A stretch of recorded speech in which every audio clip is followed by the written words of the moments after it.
Olá, querido, a graça e a paz do Senhor Jesus Cristo. Sou o pastor Fábio aqui da Igreja Batista no Moneró e eu vou tentar, durante a semana, deixar uma ou duas mensagens para você refletir, visto que eu tenho notado algumas situações que algumas pessoas estão ministrando aí, Hoje tem a rede social e estão falando algumas coisas que estão tirando a essência do cristianismo, né? E quando Jesus Cristo falou de coisas simples como orar, jejuar, subir ao monte, ler a palavra, né? Conhecer as escrituras, as pessoas estão indo na contramão disso, trazendo um grande problema para aqueles que aceitaram o Senhor Jesus Cristo, né? E que estão nesse caminho maravilhoso. Então, eu tentarei trazer uma ou duas mensagens durante a semana, né? Deixarei aqui nas minhas redes sociais também, mas para levar um estudo mais profundo para você ter pelo menos o que estudar em sua casa. E nós vamos ler em Mateus capítulo 5, né? As bem-aventuranças. Terminamos o estudo nesta semana e eu vi algumas coisas interessantes que poderão ajudar você a compreender algumas realidades nessa jornada. Não vou ler tudo, né? Todo o texto, Mateus capítulo 5, mas o verso 1 e 2.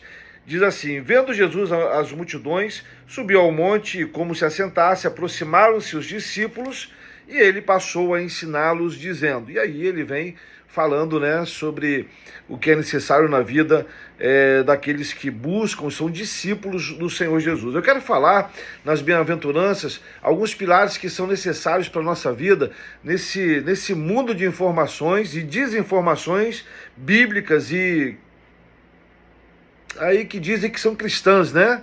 Mas, na verdade, afastam o homem do relacionamento íntimo com Deus. Hoje nós temos visto aí muitas pessoas ensinando várias teologias e a tônica não tem nada a ver. Viva a sua vida, não precisa de transformação. Romanos capítulo 12 não serve para nada, né? E aí você vai vivendo e conciliando, como eles dizem, Jesus o caminho junto com a sua vontade. E isso você sabe que o fim não é proveitoso. Então, em cima desse texto, né, de Mateus capítulo 5, eu quero te mostrar três pilares que são importantes, quatro, né? Mas um em relação a si mesmo. Esse texto mostra o seu relacionamento, a sua identidade. Quando você perde isso, você perde o rumo, o seu trajeto, você perde o seu propósito de vida. Mas é interessante conhecer a sua identidade e saber aquilo que está em seu coração, aquilo que move o seu espírito. Então, olhar para si mesmo é muito importante dentro do cristianismo, esquecer as outras pessoas, né? Estou falando quanto à análise, quanto a o que está em 1 Coríntios capítulo 11, né? Examinar a si mesmo o homem, olhar para você. Então, deixe de olhar outras pessoas e tenha um relacionamento com a palavra, com o Senhor, para que você possa ter relação com você. É uma relação de si mesmo, entendendo quem você é, qual a sua identidade em Jesus, como está no Evangelho de João, capítulo 1, a partir do verso 11 e 12. Bom, mas vamos continuar. Outro ponto importante é em relação ao pecado. As bem-aventuranças dão direcionamentos, mas ele vai pontuando e ele fala sobre em relação ao pecado. É necessário que você olhe para o pecado não como amigo, não olhe para o pecado como aquele que dá para barganhar. Não podemos olhar para o pecado. E quando eu digo olhar para o pecado, não é pecado dos outros, são os nossos pecados e os pecados que nos rodeiam como estratégias para nos retirar desse caminho. E é o que acontece nessa frase que o pessoal colocou aí, não tem nada a ver, você pode viver dessa forma, né? Deus sabe que você é fraco e você não precisa lutar muito, não precisa. Então isso é um grande problema. Então você precisa entender em relação quanto a você mesmo, a relação aos pecados, como é esta relação sua com os pecados que já estão dentro de você e aqueles que estão fora e que na sua trajetória você foi impulsionado por grandes homens de Deus, mulheres de Deus, impulsionado a deixar este pecado. E aí acontece, você vai ver se você melhorou na época, no ano, no dia em que você aceitou Jesus Cristo, e aí você vai vendo e analisando a sua vida quanto aos pecados que você tinha, aos pecados que te assistiam, aos pecados que você deixava acompanhar a sua vida, e agora, né, depois desse processo de aceitar Jesus, aquilo que você abandonou. Nós não podemos de forma nenhuma passar a mão em nossa cabeça, ou pelo menos olhar para os pecados e falar assim, poxa, mas esse aí, né, não tem nada a ver. Não pode. Pecado é pecado e você precisa confessar e abandonar. Né? Então nós estamos vendo aí pastores, pastoras, estamos vendo aí pessoas que influenciam, né, nossas opiniões, a opinião de algumas pessoas. Isso é relevante, mas tome cuidado, porque as pessoas estão se distanciando dessa palavra. E aí quando você olha para você, para si mesmo, olha para os pecados e vê que pecado é pecado e que o salário do pecado é a morte, pronto, isso vai te ajudar muito. Outro ponto, em relação a Deus. As pessoas estão falando aqui que Deus não existe, que Deus é uma força, que Deus não é dessa forma, que Deus é uma força, é uma essência. Querido, Deus é criador e sustentador de todas as coisas. Ele não precisa de você, nem de mim, nem de outro para falar que ele existe, não precisa.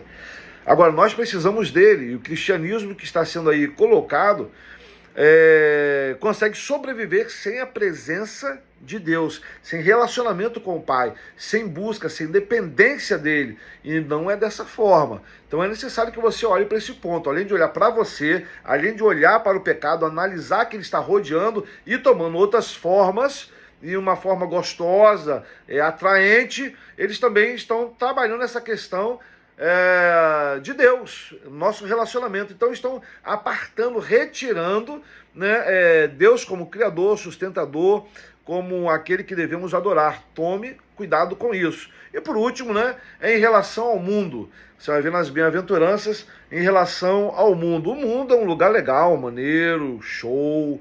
Você pode fazer, andar em qualquer lugar, porque afinal de contas, Deus fez todas essas coisas para você aí viver bem com isso. Porém, o grande problema é que as pessoas que vivem esse cristianismo raso, elas querem viver sempre aqui, só pensam aqui, esquecem que nós estamos aqui de passagem, né? E aqueles que aceitaram o Senhor Jesus Cristo sabem que a sua pátria, o seu lugar não é aqui, estão de passagem. E nessa passagem precisamos, com o ministério que o Senhor nos deu, né, da reconciliação, precisamos reconciliar o homem, este mundo, a Deus, como assim foi comigo e com você. Então tome cuidado com esse cristianismo que está apresentando esse lugar chamado mundo como algo gostoso, atraente, bom de se ficar, né? E aí acontece, você começa a ser enganado pelas artimanhas de Satanás através de todas as coisas que estão no mundo, e aí você começa a viver aquilo que o mundo pode oferecer. E amados, estou falando não é de estruturas que vão nos auxiliar, né, como estudar, como trabalhar, ter um carro, não. É realmente questões emocionais, questões que viciam a nossa alma, né? O nosso desejo fica mais aflorado, né? Com todas as coisas que tem aqui, e começamos a partir desses desejos, queremos aí satisfazer o que a carne deseja e quer. Esse é o grande problema. E o mundo, né, todas essas coisas, elas estão aí para nos atrair. E muitos homens, mulheres, jovens, adolescentes, casais, casados, solteiros, né, estão indo por esse caminho. Tome cuidado. A Bíblia fala que o Senhor Jesus já está vindo e você está vendo os sinais ao nosso redor. E a minha preocupação é que você precisa se manter firme até o final. E muitos estão aí